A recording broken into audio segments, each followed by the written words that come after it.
So yesterday, Demetrious Johnson dropped what I think is one of the best sit-down fighter interviews that I have ever seen, that he did with Islam Makhachev ahead of his main event title fight against Arman Tsarukyan at UFC 311. Now, I will go ahead and link this full interview down below because we can't take a look at the whole thing, man. We'll be here for forever.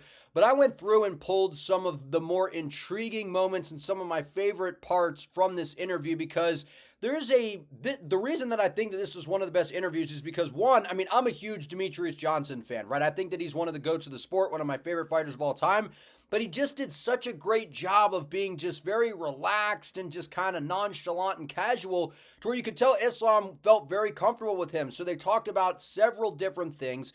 But what you're going to hear in this interview is multiple different things from Islam. We're going to hear how much time he thinks he has left in the sport and what is so intelligent in terms of how he is going to evaluate when it is time for him to hang him up. We're going to hear him talk about the Nate Diaz altercation / situation where Diaz was throwing water bottles backstage at UFC 310, the typical Nate Diaz type of stuff. And then we're just going to hear some different things that I thought were very intriguing regarding some of the fights he's had recently, because there's been a lot of thoughts, right, about the Dustin Poirier fight, the Volkanovski fights, the Oliveira fight. Like, where's Islam's head at, right? And then we're also going to hear about a possible move to 170 or what he's planning on doing, because again, the current champion there right now, Belal Muhammad, these guys train together. They've built a very, very good friendship, so things are a little bit different considering Belal is the champion. But let's hear from Islam, starting with what I think is interesting, right? And again, I'll link the full thing down below because there were several funny moments. Let me just say this. Islam learning English and becoming very good at it, man, it's been one of my favorite things inside the UFC because this dude's hilarious. He is absolutely hilarious. I like the backhanded compliments, and it's also important to note that he has a good relationship with Mighty Mouse. These guys, Team Habib are massive fans of DJ. They just did some training with him, which is also on Mighty Mouse's channel. But we're going to start with, why did it take so long for Islam to get his title shot? And I want to start with this because we always hear people talk about this privilege, that privilege. Guys, the sport is changing. The sport is changing. We saw Kai Asakura come in and walk into a title shot. The guy didn't even have a fight in the UFC. And we see the UFC kind of pick and choose who's getting title fights and do all sorts of different things. Islam didn't have it easy, man. Guys were dipping and dodging and ducking, kind of similar to Umar in a way. But again, Islam really had to kind of go through a ringer prior to getting a title fight. So let's start with this and hop into it, man. Okay, let's talk about, you were in the UFC for a very long time until you got your title shot, right? And I feel like it's a very common thing nowadays that you have Umar Nurmagomedov. He's on a, 8-fight win streak? I think so, yeah. 8-fight win streak. How long of a win streak were you on before you got a title shot? It's so hard. It's so big, 7? big win. 10-fight win streak. 10-fight win streak. And that's why I told after the last, before the belt, I told everybody, now I think I have key for the title shot, because I have 10-fight win streak. And I don't know. I say, I did everything what I can. Just give me the title chance, Why do you... And look, man, like look, everyone always wants to talk about this privilege, that privilege. Where's the privilege here? This is one of the best pound for pound fighters who I think is the number one pound for pound fighter in the sport right now. I know people are also going to say John Jones, which he's right up there considering, he's moved up to heavyweight and done those things, whatever. I still think it's Islam Makhachev considering what we've seen him do thus far. He didn't have it easy, man. And you didn't hear a ton of complaining from him. Guys were dipping and dodging and avoiding that fight at all costs, and he just goes out there and handles business every single time out. So a very good example for fighters that, you may not get your opportunity, but keep knocking them down, and then eventually when you do get called for that opportunity, you make the most of it, which is exactly what Islam Makhachev has been able to do. You think it took so long for them to give you a title shot? I don't know. Maybe before I don't speak English, don't promote, I have all my life problem to fight with some top fighter, nobody want to fight.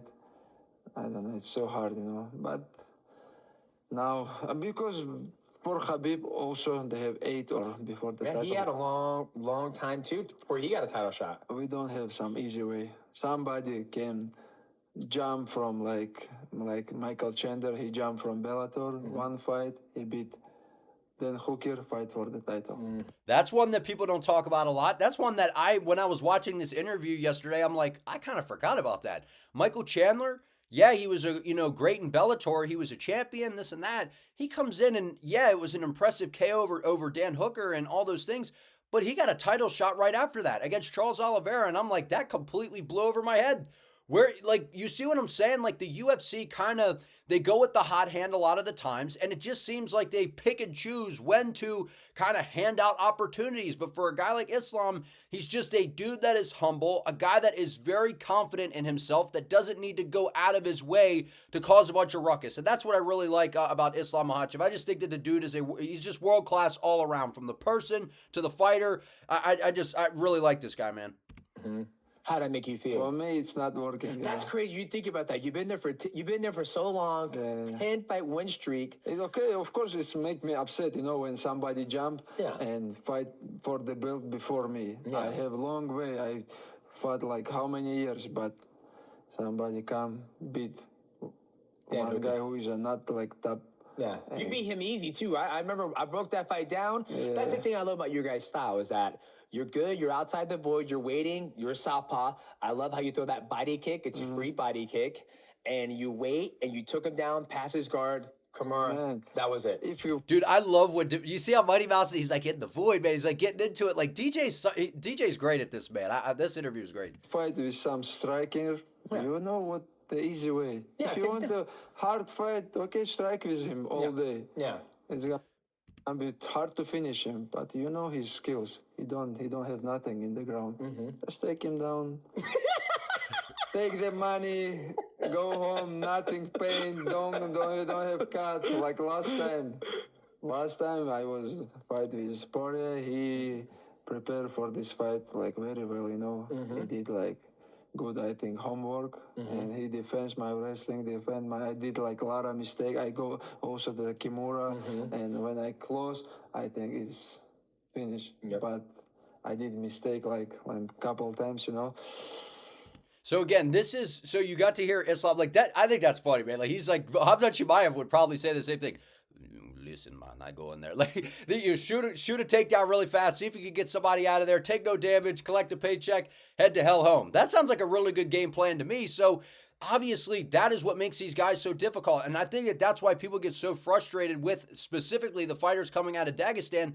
They have such a well-rounded skill set nowadays. Like, Islam is a world-class striker. And for people to even there's people out there that call Islam Makhachev boring. Like, I don't know what is wrong with you, because the guy's, how can you watch that Poirier fight and go, oh, he's boring? Or any of his other fights recently. The guy is entertaining. He's a finisher of like the highest order. Great submissions, great striking.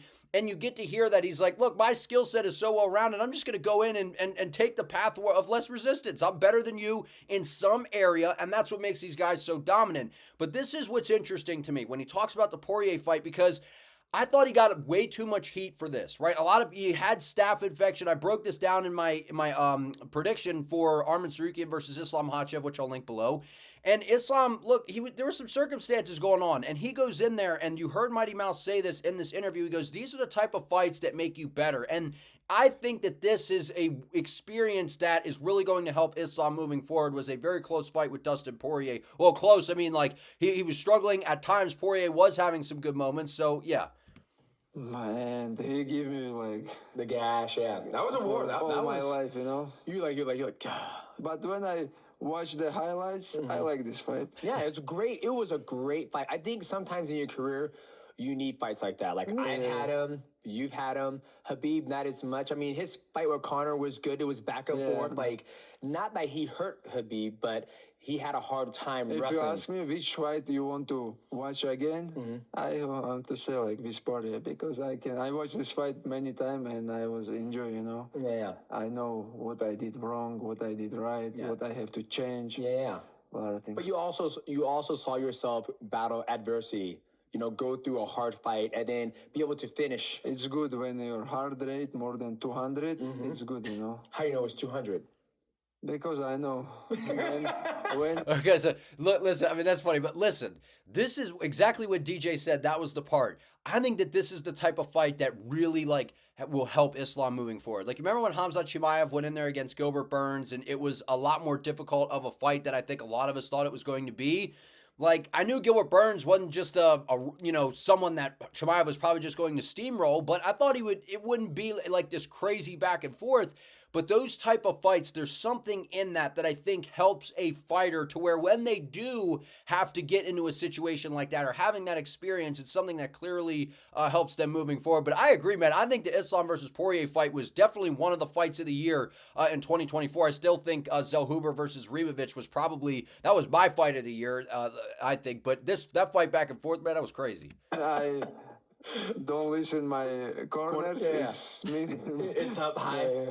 Oh, I love that. Yeah, they just released the audio of, that fight of Khabib talking to you. He was like, stay on top. Good, good, good. And then finish, please finish. And then there's nothing like for me, like when you win a fight and you finish somebody and obviously you're doing the fighting, right? But it's the celebration of the hard work of the training camp and you succeeding and them jumping over the cage and hugging you. And you can just see the brotherhood and the embrace you guys have with each other. And I also saw that in the training camp. Everybody there is there to get you, Umar, and how do you say his name? It's Tagir. Tiger? Is that how you say it? Yeah. Tiger, you guys are getting ready to fight it now, right? Talk to me about how you guys develop this strong bond, brotherhood with each other. Because you guys are all high level. Nobody's trying to hurt each other. You guys are just trying to get each other ready for your next battle. Because, This is very interesting, okay? And I want to play this part here because in a lot of different gyms, right? You hear this, you see fighters bounce around different gyms. They change camps to do all these different things.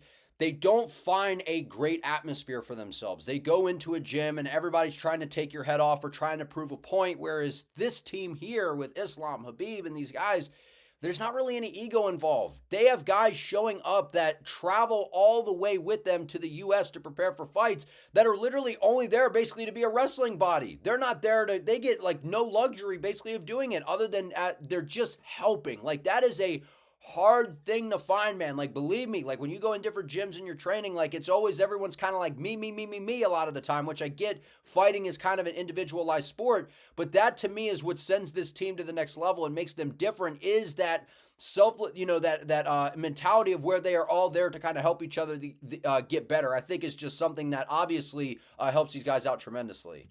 I know Tagir and Omar, like, how many years? And maybe I spend more time with them than my family, because all my life I training with them, we go out with them, It's like not just my sparring partner, not my trainer partner, this my family. Yeah. Maybe we can call it my second family. That's why I wish all of the guys in our gym just the best, we just help each other because I know how they training for this moment, how they training hard, because I understand what they did for this moment. They leave their family, they spend like a lot of time, hard work, and when you see somebody like one who working hard in the home and come to US or some other country and won, and it's make me very happy. How can you watch this interview and not like Islam Makhachev? Like if I was someone, I'm already a fan of the guy, but say I wasn't, and I saw this interview, I'm like, dude, whole different type of like vibe around this guy. Like this is what I'm saying, man. It is not exactly the most common thing to find these like tight-knit teams that are just willing to be so helpful to each other. And I think that that's what sends these guys to a little bit of a different stratosphere. But let's move on here to this Arman Tsarukyan versus Islam Makhachev breakdown to get his thoughts ahead of this matchup with Arman, because these guys fought before back in 2019, and whenever we see rematches, yeah, it's interesting when it's like, say they just fought each other and now they're rematching again like a fight or two later, not a ton changes, right? Because it's so new and there's not like all this time to make all these adjustments, maybe here and there. But 2019 to now 2025, that is a lot of time in between. And both guys they've grown into themselves. They have went on to do some great things in the sport. And I think that that's what makes this fight so much more interesting to me compared to where we get those back-to-back rematches where it's like, Pineda beat Adesanya and then they rematch again. It's like more spread out to where it makes this interesting. But I always like to hear a fighter's thoughts coming into a rematch. Let's hear what Islam has to say. Talk about your next opponent, right? It's a rematch. right? And obviously, I feel that's going to be the X factor in this fight, is that your guys' wrestling is, I want to say it's equal, but the wrestling scramblings from the first time you guys fought was pretty intense, right? I feel your striking is a lot better. Your movement, you have a nice rhythm on your feet. You throw the body kick. He likes to circle because you're. DJ's giving out the game plan, man. DJ's telling, if Arman's watching this, he's like, okay, I can't do this, I can't do that. DJ's got me figured out. Southpaw, super wide. I mean, obviously, you feel good going to this fight, but how are you looking different at this fight? Because you can go back and watch that fight, and when you have everything covered. You're doing the striking, you're doing the wrestling, you're doing jiu-jitsu. So how do you feel about this fight? It's a rematch. Because you've done rematches before. When I fought with him first time, honestly, maybe I'm underestimate him because I don't. This guy just. I saw him in UFC. Yeah. Because in the Russia, nobody want to come to Russia and fight with me. So this is, I just want to point this out real quick.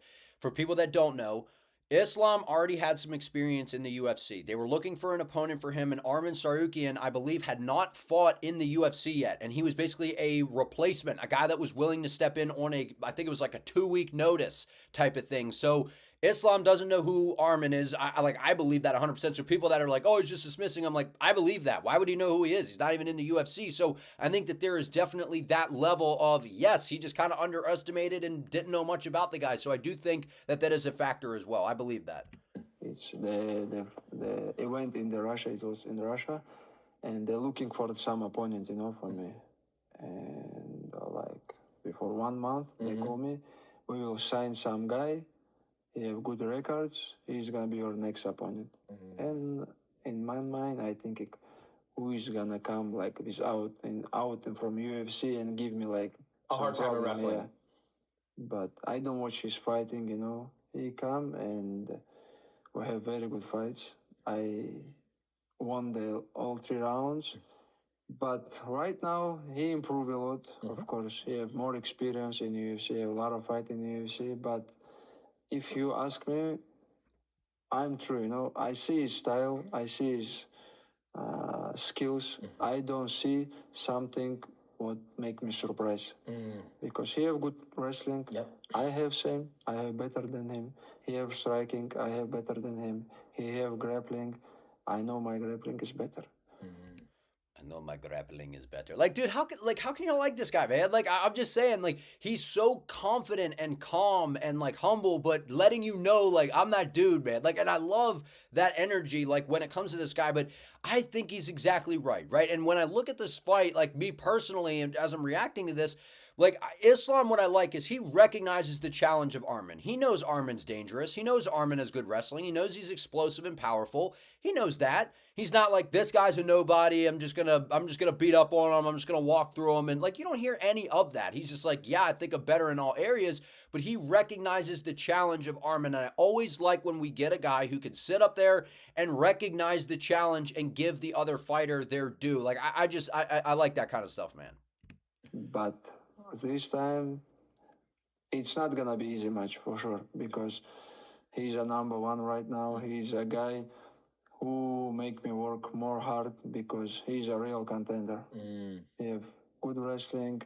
We're gonna wrestle. We're gonna strike. It's gonna be a very good match for the MMA fans, because now it's a champion versus like number 1 contender. Yeah. Dude, like, I'm getting, like, goosebumps, man. I cannot wait for this fight. And, like, what he said right there, like, Islam, you could tell, he's expecting to have to dig into the tool bag, walk out back to the shed, pull out all the different, he's like, I need a machete, I need an axe, I need a saw, I need this. He's preparing everything because he knows that he's going to have to throw the kitchen sink at Arman. He knows that Arman is improved. He knows he's dangerous. And dude, I'm so excited for this fight. But I always like when we can get a champion who can sit down and recognize the challenges, because we've had champions in the past that are fun and fighters in the past that are fun, but they basically just kind of put on the marketing show and they're like, F this guy, I'm better than him everywhere, he sucks, this and that. And it's like, yeah, that's fun at times, but to me, it's a nice switch up to hear this kind of perspective from a champ like Islam. Yeah, I'm excited because you guys' skills are so damn they're good. Yeah. Don't want to say they're close because I never trained with him, right? But when I look at your fights, you really know to analyze. You fought Volk the first time. You know, that was a great fight. So they're going to talk about the Volkanovski fight here, but let me just say this about that fight, the Arman fight, before we move to this. Dude, the fact that we have a legit number one contender fighting for the title, because we have to enjoy this, man. Like, it's kind of, I don't want to say it's sad, but kind of is. Like, whenever the UFC books the actual rightful, like, next guy in line for the title, like, it doesn't happen all the time, right? We just saw Alex Pineda fight the number 8 ranked Khalil Roundtree. Like, we see some wild things happen to where we don't see the actual next best contender fight the champion, which is usually what we're seeing. Merab versus Umar, this fight here, Arman Islam, the hardest stylistic fight for both guys, in my opinion. Not just the champion, but for the challenger as well, which is what makes these fights incredibly intriguing for me at UFC 311.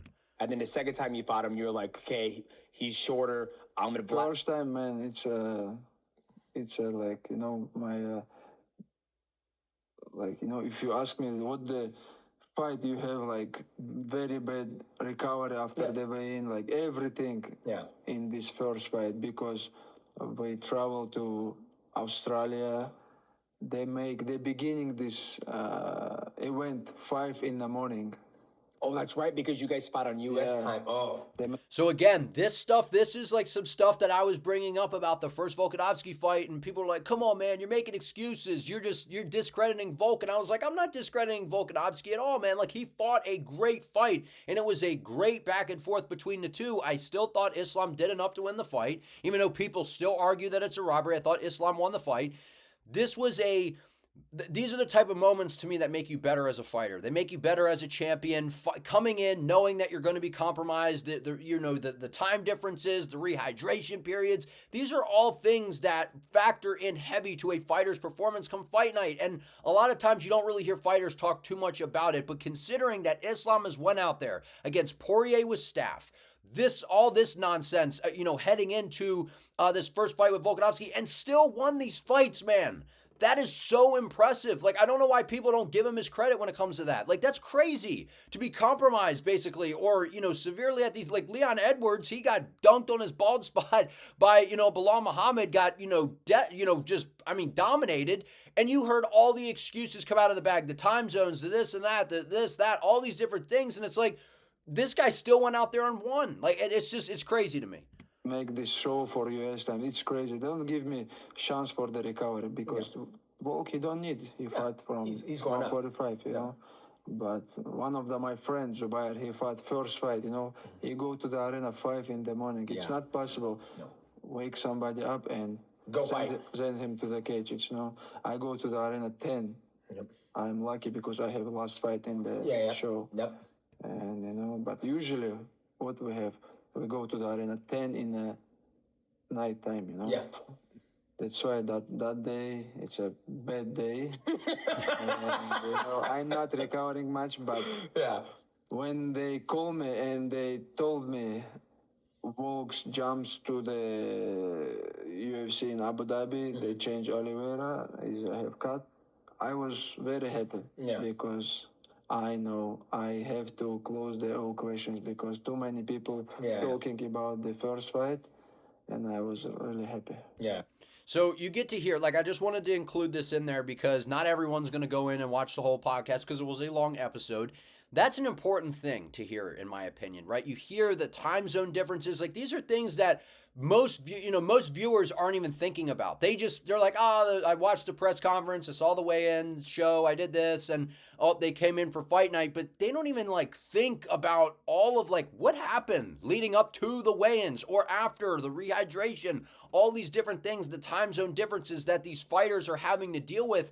I mean, these guys, all UFC fighters, at the end of the day, to me, these guys are all incredible, and women, and some facet are incredible to me because of the discipline and stuff that it takes to do this, and the time zone differences and all these little things. Your routine is out of whack. Just shows you, it's just interesting to me, man, and it's crazy. But I want to move on to this right here, talking about how much weight does Islam cut, because we all know Islam's a pretty big dude, man. Like, you see him walking around, he's a pretty solid guy, and you've heard, DJ talk about it a little bit at times, especially in their videos. He's like, you're a big guy. And so this is always something that people talk about. They're like, Khabib cut a lot of weight, Islam cut a lot of weight. Let's hear about his weight cut and how much he walks around at, basically, because this is something I was actually curious about. Talk to you about how much weight do you cut? Like, how big do you get? Today morning, I go to the UFC PI. I'm in shape. I training. I'm not cut weight. I don't follow like diet. Yep. I eat everything. My weight 180 this morning. 180. Yes. Oh God, you're massive. So this was probably, if I had to guess, I don't know for sure, unless this is in the description or something, this was probably filmed a little while ago. I don't think that they just filmed this the other day and then threw it out there. Like, I think this was probably around the time they were training. They probably did this. So this is a little bit further back, right, than just being like today, which is January 8th of the date of me recording this. So I don't think that it's super close to the fight like right now, but that's still crazy. Being 100, and I know fighters cut a lot of weight, but he's a big 55er, man. But a lot of these guys fighting at 155, which a lot of people don't understand, they're like, Islam's a weight bully. Michael Chandler probably walks around over 190 pounds. Some of these guys are big at 155, dude. I think because all fighters who fight 155, they're minimum they have 178, 177. Yeah. What do you get to when you're not in camp? Like, you're just at home relaxing. You're training every day. I'm not that guy who eat everything, Gotcha. I always try to don't eat like in the nighttime. I don't like the sugar. I don't drink cola like maybe 4 or 5 years. Yeah. I don't drink soda. My weight maximum 182, I think. 182. Gotcha. So he basically walks around at 182 pounds. That's impressive, right? Because a lot of guys that are big weight cutters, or they're not in camp, or they're not preparing for fights, and they're kind of just hanging around, they let themselves, I don't want to say they let themselves go, like, I'm not going to be that extreme with it, but they tend to enjoy themselves, and they tend to inflate, and they tend to pack on extra weight, and then whenever you get a fight, booked or whatever, they're not someone that can usually step in on short notice, where if you're the champion, you're probably not going to have to step in on short notice, right? We saw Alex Pereira have to do that, and that was crazy how he was able to do that. But those are the things that is that's discipline. It shows your lifestyle and the way that you are, man. That's crazy. Like, to be that disciplined and stuff, it shows you a lot about someone's character. Whenever you see someone in shape, someone that takes care of the diet and is very disciplined and is involved in their faith, those are the people, to me, that are going to be the best of what they do. So Islam, just a walking example of that. Okay. So you always stay around where you're fighting at, like where you're training at, and then you make that. If I start diet now, I'm gonna be easy 177. Wow. And you gotta go down to 155. And you don't have, you're shredded. I'm not saying you're fat, I'm saying you're shredded. So there's not a lot to lose off you is what I'm getting at. Like, man, you're so Tagir in the gym. He's so skinny. So skinny and tall. But he still have to cut 10 kilo, It's so hard.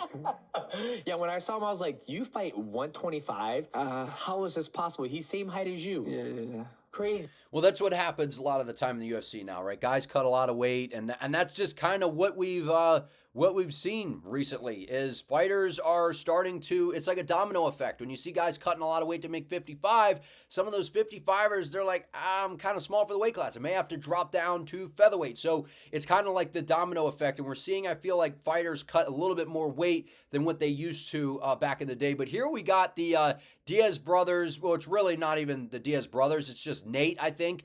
There was an incident at UFC 310. Nate was there to corner Kron Gracie. And so backstage, he saw, Team Khabib over there. And he, threw a water bottle. It was on video. And a lot of people are going to say, like, before we play the clip here, everyone always talks about Nate must have a record for throwing water bottles, first of all. Like, I don't know anyone that throws a water bottle at somebody more than Nate Diaz, man.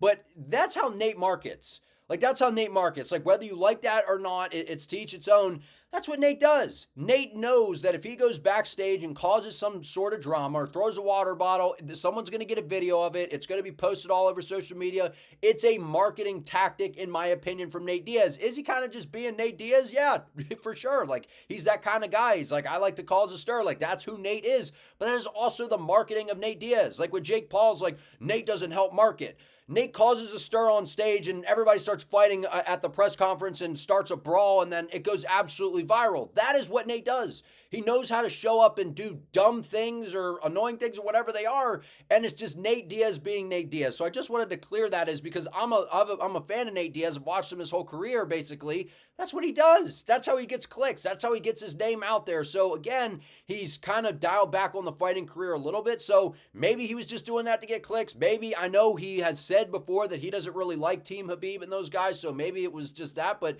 let's hear Islam, what actually happened from his point of view this night. Yeah. Here's a question I got to ask you. How come I think people feel that there's always drama that follow you guys, right? Recently, you're at the, the weigh-ins. You and Nate Diaz start throwing water balls back and forth.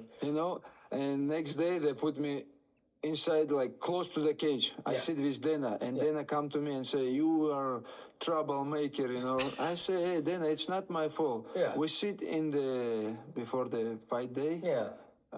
I have press conference. The fighters have official weigh-in. We sit and Diaz start to show them, like, the middle finger. Yeah. For what? Yeah. Maybe Nate showing somebody the middle finger? Nah, I don't believe you. for someone it's good, no problem, but it's not our style. Because one of the guy, he wear the mask, Maybe he's sick a little bit, he wear the mask. So that picture or that clip was going around. People thought that was Khabib. So Islam's going to clarify that. So maybe Nate thought that was Khabib over there and threw it. I don't know. But Nate throwing a water bottle, Nate flipping people off. This is typical, normal Nate Diaz Monday through Friday behavior, man.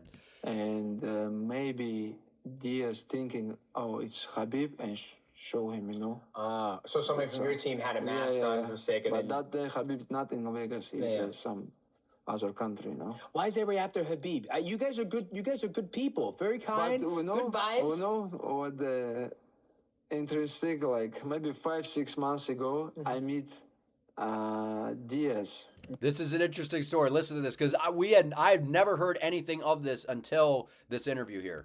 In the elevator in like Win Hotel. The Win Hotel, yeah. He go to cross to me and say, respect. Just walk. But what changed now, when the a lot of cameras come, always people change, Gotcha. We don't have I don't know, something. If I have something with him, I can fix it in the Win Hotel. But he come to me, he go like 2 meters. Yeah, just hey. He say, respect, and he go. Good. But that's why I tell you, man, like, could it be Nate was just like, these guys got numbers, man. I got to be careful here. Maybe was it just Nate? Because we all know how Nate is, man. We all know how Nate is. But that, in a way, is like Nate's style of marketing, in my opinion. That's how Nate has always kind of marketed himself. This guy that walks around, he has this, like, I don't give a shit attitude. I'll flip somebody off. I'll slap somebody. I'll throw a water bottle. That's what he does. And it always, think about it for a second. Every time Nate Diaz does something like that, when you open up social media, is that not one of the first things you see? It is. Every single time. And I feel like he knows that that's going to get clicks. And then when he sees these people talk about it all the time, because a lot of people think Nate is this just like terrible person and this and that. I have numerous people that I have met or know that have met Nate Diaz and has said what a nice, respectful guy he is when he's just kind of in the gym, hanging around and all these different things. So is it a little bit of showmanship? Could be. I don't really know, but I just thought this story was interesting. When camera come, he's changed, Yeah, when I watch, I'm like, for me, I'm like, I got to make sure I'm good people. And people think I start this. And that's I'm what I not mean. starting this. And like security coming, and they want to send my team, from the arena. I say, hey, it's not the guy's fault, They just they go cross and show them what it is. And they say, sorry, you guys have to leave. You have to stay, do interview, and your team have to leave. Gotcha. I say, no, it's not working like this. Yeah. If they leave, I leave with them. And they cancel all interview. Oh, they really did? I was happy and I leave with them. Oh, good. There you go. You guys like, guys, start a fight. We're going to get out of here ASAP. Start now. We're all together. Yeah. One unit, man. I just don't understand how people can't respect it, because I think he's basically like, you throw them out, I'm going to. So again, just, the team loyalty, all that kind of stuff. I like that. But here we go. His thoughts on just two more clips here. His thoughts moving forward, because Bilal's at 170 pounds, which is what I mentioned at the beginning of the video. Kind of what's going to go on there, because we all know Islam wants the double champ opportunity, and then we will wrap up with his thoughts on when is it going to be time for him to hang it up. I love that. Okay, one last thing. Recently, you said that you're tired of giving small people the opportunity to come up and challenge you, right? Ilia Topuria talking about coming to 155, and you're like, I'm tired of these little people coming up to fight me. But, one of your friends, you guys are teammates, you and Bilal, good people. He's the champion right now, right? And you've shown interest that you want to cement your legacy by coming a double champ potentially. Like, how do you feel about that? Like, what's your... I knew whenever Bilal Muhammad won the title against Leon Edwards, it was going to change some things for Islam and moving up to welterweight, because Bilal had started training with them. There was this, this friendship kind of brewing, the game planning helping Bilal, and Bilal kind of became part of the team in a way, right? And I'm like, just the way Habib and the way that these guys are, I just figured, like, with the friendships and loyalty, and they prioritize that stuff to where the money necessarily isn't something that's going to motivate them to, I don't want to say throw a friendship out the window, but dampen the friendship or make it awkward or anything like that. So I think unless Bilal moves up, he loses the title, which I just don't really see happening. I don't know who at 170 would beat Bilal right now, especially the guy that showed up at UFC 304. So I think that changes some things for Islam. So we'll hear what he says here. Honestly, Bilal killed my plan, Yeah. We become like close friend. We have same manager. We can talk, But rules, because I have opponent. Yeah. He has an opponent now too. But nobody would know what's gonna be in the future, I just have same dream. Yeah. I want to be double champs, and I just will waiting for my chance, because not make sense give the chance third time from the some guy who come. If I beat the Volkanovski twice, people still say you beat small guy. Yeah. He's not your weight division. It's exactly right, man. It's the truth. Like, I would love to see Topuria versus Islam. I think that's one of the biggest fights they could make in the organization right now. But that is the truth, though. That is the truth. He already gave Volkanovski 2 opportunities to fight for the 155-pound strap.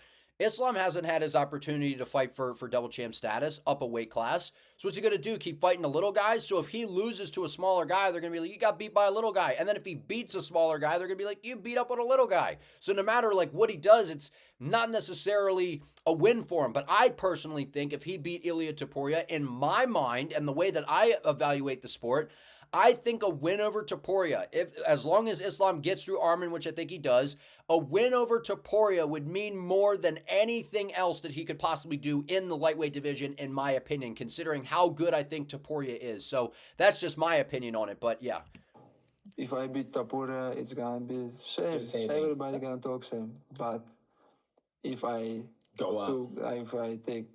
takes a second belt, this is a legacy. Yeah.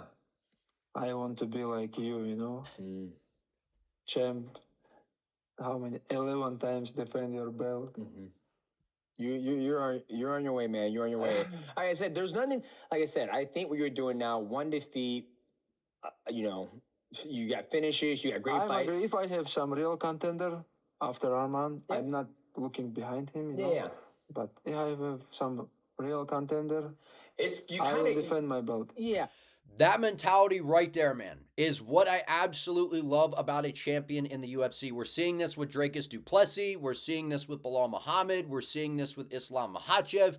Champions that want to fight the next best challenge. Now, I know you might say, oh, well, DDP's fighting Strickland. He should be fighting Khamzat. DDP wanted Khamzat. That's not his fault. The UFC just decided to move forward. They promised Strickland a title shot or whatever, so they're going that route. But DDP was like, give me the Khamzat fight. That's why I want to fight. And I like champions that are like, you hear him saying, I'll fight the next real contender. That is, I absolutely love that kind of mentality, man. And to me, that's just always, I love hearing that kind of stuff. So let's move on here to hear how much longer Islam has in the sport, because we see guys, they wait too long. Remember Tony Ferguson? He's on, an 8-fight losing streak or whatever, and he should have retired a long time ago. Habib said he should have retired a long time ago. These guys don't listen, man, and they have these egos, and they don't want to listen, and I understand, like, we shouldn't tell a fighter when to retire, but once you see certain signs, I feel like it's time. So let's hear exactly the way that I think about it is how Islam thinks about it. How much longer do you want to fight? You had somebody in your camp, like Habib. He went out on top. Like, he was like, I don't need to fight anymore. I'm done. You've seen somebody do that in your camp and in our sport. I did it. I was like, I'm done. I don't need to fight anymore. You know what? My opinion, it's not like records. It's not like age. My opinion, it's I go to the gym, and I told you, the all kids want to show something to me. Yeah. And when I understand, I cannot stop the people. I cannot like compete with the younger guys. young guys. And I'm thinking about retire. But right now, it's not time to talk about this because I know I can do more, and I improve all my fights. That right there is, in my opinion, in my book, an outstanding answer when it comes to retirement. When is it time? Well, a lot of guys are like, I won this fight or I lost that fight. And if you go out there and you get a win, like remember how Robbie Lawler went out there, got a great win? He could have been like, I felt great in there. I got a KO. I'm not going out yet, man. I could go back in there and do it again. You're kind of riding that high. But when you know deep down, yeah, I got that win. And I'm not saying, I don't know if this was the case for Robbie Lawler. I'm just thinking of that off the top of my head. He went out on a high note. Some guys choose not to do that. They're like, I just put on a great performance, feel good, man. Let me go back in the gym. And they might not be performing very well in the gym. And I know that doesn't mean everything, but this is a mentality that's like, to me, that's a great barometer to figure out where you are still at in your career. But I also want to get just a couple more things here. I know I said, before, this interview is just interesting, man, but here are his thoughts on Merab versus Umar. So obviously, co-main event, Umar Nurmagomedov versus Merab. What are your thoughts on that fight? Because they're both good, but I feel I feel Umar is better everywhere. Better stand up. Yeah, for sure. I agree. That's basically the consensus around this fight, right? Merab kind of doesn't really have any finishing ability. Striking's not very good. Relentless pace, cardio, wrestling, doesn't have the best control, but can spam a bunch of takedowns. And then Umar, just the better overall mixed martial artist. Like, I don't think it'd take a genius or a rocket scientist to be able to point that out. So let's just hear here, though. I agree with you. Merab is good. Oh, yeah. He know what he have to do. He know his game. He did this very well. Yeah. With everybody. Yeah. But the endless cardio, the constant pressure, the wrestling. He don't have very good striking, but he showed the striking go take down. Have very good, He's a high level fighter, but my opinion, Omar is more hungry, and he just have to stop Merab wrestling. Yeah. Yes, and I see how is Omar defense, and I see he can stop his wrestling, and he can beat him because striking, everybody agree with me. He have better striking than Merab, but if he stop his wrestling, it's gonna be not easy, but it's gonna be. It gives him the opportunity to get like what easier. Jose Aldo did. Yeah. He stopped his wrestling, but his condition, because he's old, he's become tired. But Omar is young, very hungry, and I see he have everything to be champion. There you go, right? And remember the Jose Aldo fight? Merab just pushed him up against the fence. Aldo could stop the takedowns, but just couldn't get off the fence. And Merab just kept, every time Aldo would try to get space, Merab would just crush the space, be able to hold him up against the fence. I don't think Umar's going to be able to do that. Last thing, I thought that this was absolutely hilarious. So Islam invites DJ to Dagestan and his family and everything, but the part that's funny is when he talks about Daniel Cormier is funny, is just funny. So, I will come. Oh, here we and go. After him, everybody, as everybody love you, and they all your big fans, That's why I want to invite you in our country, in Russia, in Dagestan. Will I be safe? Will you take care of me? Of course, no, if not, I'm not take care of you, you're gonna be safe also. Gotcha. It's very safe country. It's very safe republic. You can come, and you're like very very big star there because they all kids watching MMA. Everybody love it. Thanks. You can come with your family, bring everybody. We will take care of you there. Okay. I'm holding you up to that. Because we try to invite DC like last 10 years. He always say, I will come. And after my daughter have gymnastic, my son has something, he never come, Yeah. If I come, it will just be me and my wife. I'll leave my kids. So that's the part. DJ's basically taking him up on the offer. I just thought that was funny about him talking about Daniel Cormier, because I could totally see that. DC's like, no, my son's got this, that. Like, I think that's funny right there. But guys, like I said, I'll link this interview down below. Just wanted to kind of pull some clips, react to it, because this was a great interview. It was very casual. Mighty Mouse, just his energy, his vibe. Like, DJ's just a cool dude, and he just has this very relaxed energy. He's fun, and I think that he brings out the best in fighters if he's going to continue to do this moving forward, which I know he's done some interviews before, so I shouldn't say continue to do this, because he's already done this with like Izzy. He's already done this with fighters. He does a great job just with a casual conversation. It covers a ton in the interview. Absolutely really like this podcast. But if you guys enjoyed this video, please give it a like. Comment your thoughts down below regarding Islam Makhachev and his fight upcoming with Arman Tsarukyan at UFC 311. Subscribe to the channel. Turn on the notification bell so you do not miss an upload. I would greatly appreciate it. See you next time.